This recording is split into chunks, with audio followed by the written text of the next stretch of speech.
All right, well, good morning, everybody. We are gearing up to have a very busy election day tomorrow. The reason for this press conference is to just talk about what we can expect in regards to communications from the Bexar County Elections Office, do's and don'ts for our voters, what they can expect when they get to the polling location, and what they should bring. So just to kickstart this, we just want to remind all of our voters that we are still working with Secretary of State's office to get the voter registration cards out to all of our voters. However, it is not required to vote. And I just want to stress that again. It is not required to have your card in order to vote. If you have any questions about your status, whether you're registered to vote, or any other questions, feel free to call my office at 210-335-8683. Here to my left are the list of the required forms of photo ID. We'll be more than happy to discuss this with any voters that may have questions about that. But we have 7 acceptable forms of ID that are allowed at the polling location. Again, you do not need voter registration cards. Also wanted to talk about voters who are voting by mail. Mail has been a little bit behind this year. A lot of it has to do with the software that we're using and with the new regulations that are at the post office. So if voters have ballots and they are not confident that they'll be arriving here tomorrow on time, they can hand deliver it to the office with the valid form of ID. One thing the voter does need to know that it must just be the voter who brings it back. They cannot assign somebody to bring back their ballot. As far as election day goes for tomorrow, we're expecting to see large crowds. So we encourage voters to visit our website, thebear.org/elections. Download or look at your individual sample ballot. You are allowed to print the ballots, mark them, and bring them in with you into the polling location, or jot it down on a piece of paper. But what is not allowed in a polling location are recordable devices such as cell phones. So you cannot bring cell phones or cameras or any type of tablet into the polling location with your voting notes. Just if you need a sample ballot, you need to come by the office and pick one up. We'll have them also available at the polling location. Let's see what I wanted to talk about as well. We'll be using social media throughout the day to update what's happening at our polling locations. We will not be having press conferences throughout the day tomorrow unless something arises. If something happens, we'll be notifying the media of the times that we'll be meeting on that. Otherwise, we strongly encourage everyone just to follow our Facebook page, like, share it with your neighbors and friends, so that way everyone knows what's happening here on the county level when it comes to election day. When it comes to 7 o'clock, we will do everything we can to ensure that we have the early voting numbers ready to release. But just like in November, if voters are still in line voting, we will not be able to release those numbers until all polls are closed. We did experience a large surge at the end of the last day of early voting, which was Friday. We had 2 hours after 7 o'clock that voters were still voting and casting their ballots at that time. So just know on our end, as soon as we have the numbers available and we're legally available to share that information, we'll definitely get that information out to you all. If people are still in line at 7 o'clock, as long as they are there, they'll still be able to cast their ballot. We also want voters to know that if you walk up and it's not quite 7 o'clock, stay in line and do not leave. The lines may take longer due to the length of the ballots that we have currently, but we can expect long lines, a lot of people. If history repeats itself, we could vote as many as 100,000 voters tomorrow or more, depending on, the excitement that's out and about. So other than that, if you have any questions, I'm happy to talk about what to expect tomorrow at the polling location.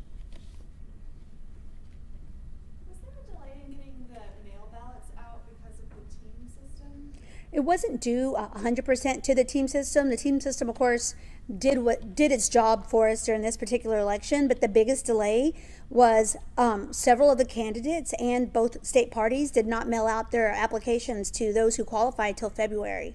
So between February 1st and February 20th, we received about 18,000 requests. And we try to turn those requests around within 24 hours. But as you can imagine, a last-minute surge in requests, there was a little bit of a delay, but those that came in on the 19th and 20th were not mailed until that Saturday and the following Monday. So we still tried to keep it within 24 hours. Some of them took 48 hours to process.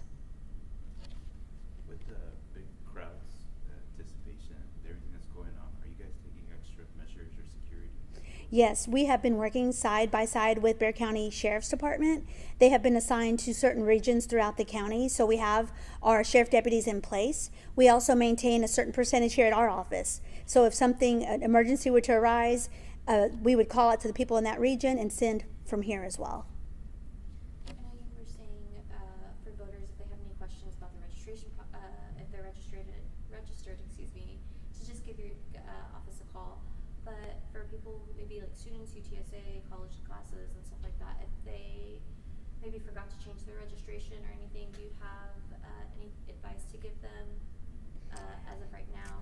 Well, as of right now, the last day to vote a limited ballot, which would be someone who moved into the county and didn't register in time, that has passed. Friday was the last day to vote a limited ballot. If there are students who maybe live within a certain distance from their home and can get back home and vote, if that's their residential, then they should vote through their particular county. But as far as them coming in, voting unlimited, we've already passed that deadline. What do you want to say to voters? Because we did see a big turnout for early voting, and I would expect to see large lines tomorrow. Usually it's about the same amount that you see in cumulative for early voting. What do you want to say to voters tomorrow who are going to come out, maybe be in those lines for 12 hours? What would you like to say to them as they head to the polls? Sure, I would encourage them to study their ballot. Right? Take notes, know what they're going to vote on, and be prepared to stand in line. Now, we have added additional check-ins and at some of our busier sites, giving them additional voting equipment to help speed the process up, but the ballot is still long. Our voters are taking the time to read them and understand them before making a decision. Voters with disabilities, if they go to a polling location, can cut to the front of the line. So don't feel bad about it. If you are not able to stand in line, cut to the front of the line. Our judges and clerks have been trained to look for voters who might need to move to the front and know that they're welcome to do so. Be prepared. Bring a friend. You know, it's going to be a long day tomorrow, and we really would like to see these numbers and hear from every one of our voters tomorrow. Are there any locations that are getting more attention this time than usual? They're always the same ones where the busiest sites are. I didn't bring the list with me. Joe, the busier sites are going to be Brook Hollow, Lions Field, Cody Elementary, Great Northwest, UTSA. Great Northwest, UTSA, usually about 5 or 6, so we have really high voter turnout at. It's basically all the early voting sites. Yeah, so we had 50 early voting locations, and they're typically the most popular, even on election day. And how does Bexar County turnout trends compare to the rest of the state right now? Well, I haven't really looked at the rest of the state numbers, but I've really been keeping an eye just in the historical from 2022 and 2018. And if you're looking at our numbers, early voting surpassed all of 2022, which was 171,820, which included election day.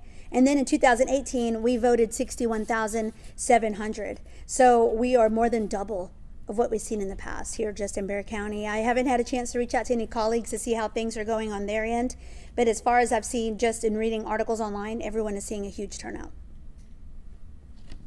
Just as far as security, just to continue on his question about, would you say that it's augmented this year as opposed to 4 years ago in terms of the amount of security or an increase in it? We've made sure that we have one sheriff deputy for every 5 locations. So we have increased the number of sheriff deputies that we have stationed throughout Bexar County, just to ensure that they receive rapid response should there be a need for them. So we always try to partner with the Sheriff's Department. We pay attention to what's going on around us, right? Like the voters that are expressing concerns or just trends that are going throughout the state, and we staff accordingly. Have you seen any impact from the changed congressional districts? I know your office said about 43% of Bexar County is in a new district this year. Has that had any practical implications on voting? I've actually been in the poll site when I've heard voters who have brought their old cards to the polling location and they've noticed a change, and we've been able to explain it to them.